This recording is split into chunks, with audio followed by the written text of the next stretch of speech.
मैं पैसे से वकील हूँ। हाँ। और मेरे पास जो भी केस आते हैं वो गलत करके आते हैं। ठीक है। किंतु मेरा कर्तव्य है कि उनको बचाना है। अच्छा। तो मुझे कोर्ट में बहुत झूठ बोलना पड़ता है, जब जाके उनको बचाता हूँ। तो इसका पाप किस पे आएगा? कोई बलात्कारी आपके पास आ जाएगा तो क्या आप उसे भी जिता देंगे? बिल्कुल यदि साहब, आप बिल्कुल बिल्कुल, हमारा पैसा ही है ना यही। हाँ। आप सभी चैनल को सब्सक्राइब कर लीजिएगा। जो भी YouTube पर देख रहे हैं चैनल को सब्सक्राइब कर लीजिए और शेयर कीजिएगा। राधे राधे दोस्तों, स्वागत है आपका हमारे YouTube channel reaction by Usha में। तो बात करेंगे हम आज ऐसे व्यक्ति की जो कि पंडाल में आता है और कहता है कि गुरुजी मैं पेशे से वकील हूँ, मेरा कर्म वकालत करना है। तो उसमें जो मेरे पास केस आते हैं वो अच्छे नहीं आते, ज़्यादातर गुंडागर्दी के ही आते हैं। तो अगर मैं उन्हें नहीं जिताता हूँ तो मैं जो उनसे पैसे लेता हूँ उसका दोष लगता है। तो गुरुजी, और अगर मैं ये गलत केस को जिताता हूँ तो हमें क्या पाप लगता है? ऐसे इस विषय में मुझे आपसे पूछना है। आप हमें कुछ राह दिखाइए और बताइए कि क्या सही है और क्या गलत है। तो आइए दोस्तों देखते हैं इस विषय में गुरुजी ने उस वकील को क्या समझाया।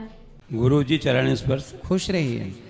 मेरा एक निवेदन है, मैं पैसे से वकील हूँ। हाँ। और मेरे पास जो भी केस आते हैं वो गलत करके आते हैं। ठीक है। किंतु मेरा कर्तव्य है कि उनको बचाना है। अच्छा। तो मुझे कोर्ट में बहुत झूठ बोलना पड़ता है, जब जाके उनको बचाता हूँ। तो इसका पाप किस पे आएगा?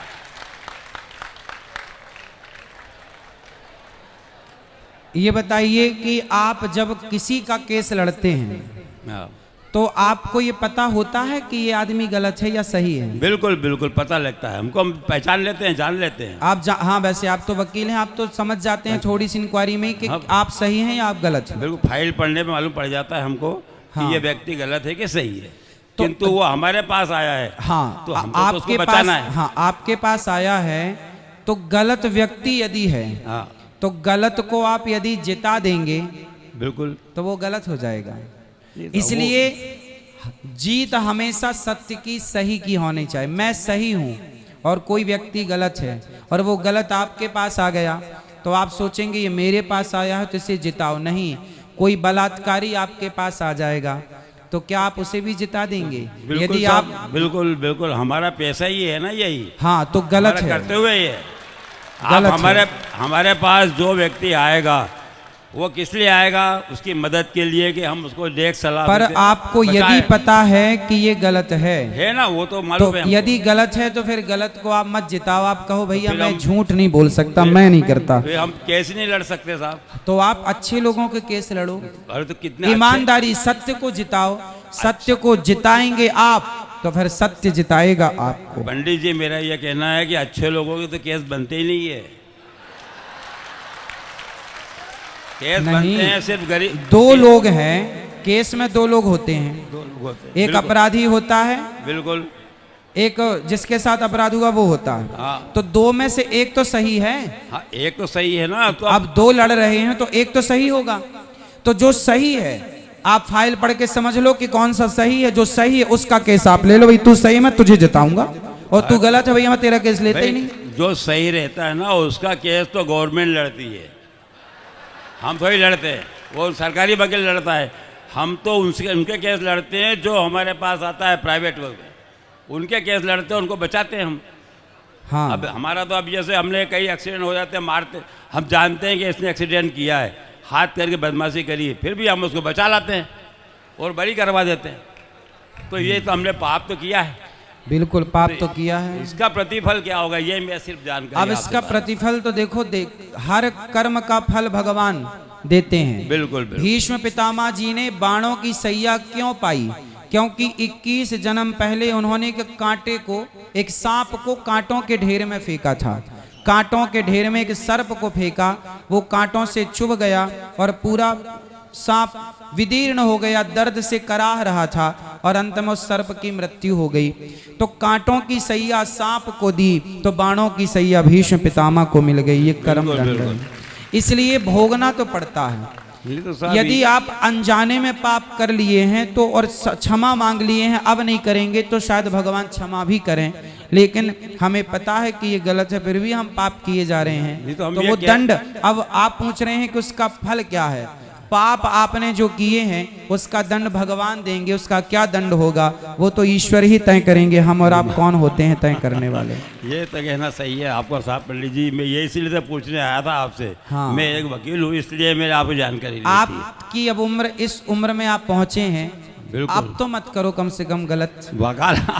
वकालत का धंधा नहीं करूँगा। नहीं, तो धंधा करो, हम मना कब कर रहे हैं कि फिर अब वकालत क्या है? मत करो, अब पर मेरे- अच्छे लोगों के लड़ो ना केस। अच्छे लोगों के केस तो आते नहीं तो ना फिर साहब। आप छोड़ो, अब आपकी उम्र हो गई, अब तो भगवान के भजन में लगो, फिर वकालत का बेईमानी धंधा- बंद करो।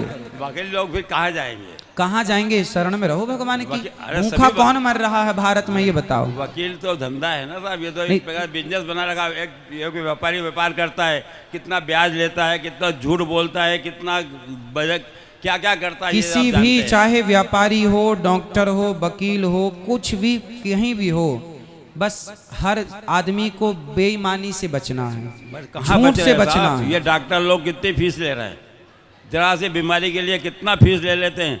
वो उनको अपन भगवान मानते हैं, कैसे भगवान माना जाएगा? सही है, सबका हिसाब ये होगा। सब अपने ईश्वर बीच- के घर में थोड़ा देर है, हाँ, ये बात तो सही पर है। हिसाब जब होगा तो नानी याद आएगी। नहीं भाई, हम तो साहब हम तो ये कहते हैं भगवान से कि साहब हमारा ये बिजनेस आपने को धंधा दिया है, इसलिए हम ये कर रहे हैं। बाकी हमारा ऐसा कोई पाप करने की इरादा नहीं है।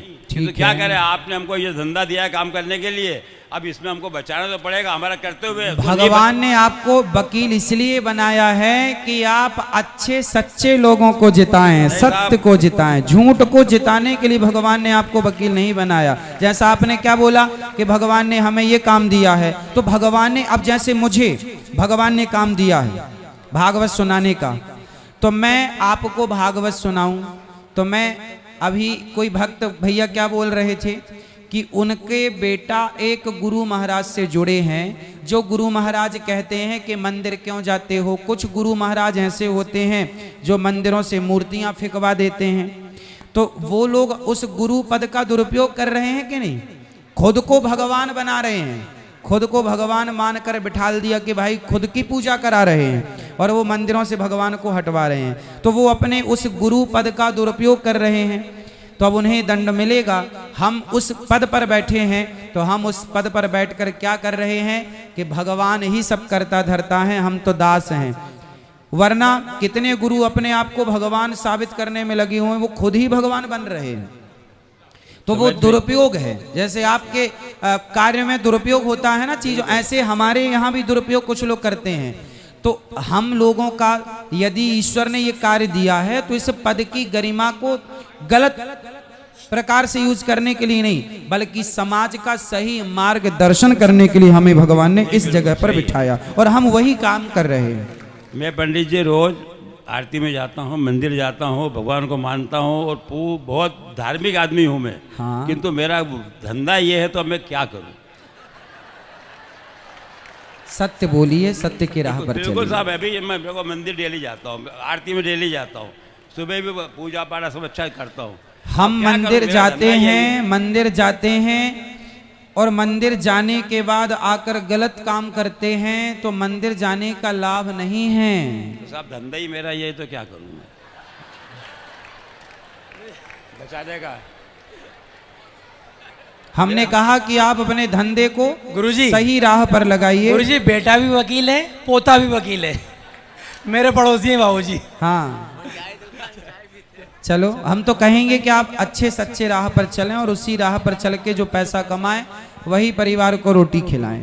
तो देखा दोस्तों कि आज की वीडियो में हमने देखा कि जो वकील वकालत करता है और वो गलत लोगों का साथ देता है, इस तरीके से उसने अपने आप को गुरुजी के आगे रखा कि गुरुजी अगर मैं वकालत नहीं करता हूँ, जो हमारा कर्म है, तो मैं खाऊंगा क्या? और अगर वकालत करता हूँ, झूठ का सहारा देता हूँ, तो मुझे पाप लगता है, और मैं मंदिर जाता हूँ, रोज भगवान की पूजा अर्चना भी करता हूँ, सारे काम करता हूँ, लेकिन मेरा काम यही है। तो गुरुजी ने मार्गदर्शन तो किया, यही समझाया कि तुम सत्य का साथ दो। अगर तुम्हें भगवान ने वकील बनाया है तो इसलिए बनाया है कि तुम सच्चाई के पथ पर चलो और सच्चे लोगों को ही जिताओ। बस ये हमारे गुरुजी ने सच्चाई की राह दिखाई। अगर भगवान के घर में देर है पर अंधेर नहीं है। आज हम अगर पाप से झूठ बोलकर पैसा तो कमा लेते हैं, लेकिन इसका भुगतान हमें कहीं ना कहीं भुगतना पड़ता है। तो दोस्तों, भाइयों, जो भी है, आज के ज़माने में हमें थोड़ा सा कष्ट या परेशानी से हम अपना जीवन व्यतीत कर लें तो अच्छा है, लेकिन हमें चाहिए कि हम धर्म के रास्ते पर चलें, झूठ का सहारा ना लें। आज नहीं तो कल भगवान हमारे साथ जरूर होंगे और भगवान हमेशा हमारे साथ ही रहते हैं। देर हो जाएगी पर अंधेर कभी नहीं होगी। तो दोस्तों, अगर आज की वीडियो आपको पसंद आई हो तो हमारे चैनल को सब्सक्राइब कर दें, हमारी वीडियो को लाइक कर दें और हाँ, कमेंट में राधे राधे लिखना ना भूलें।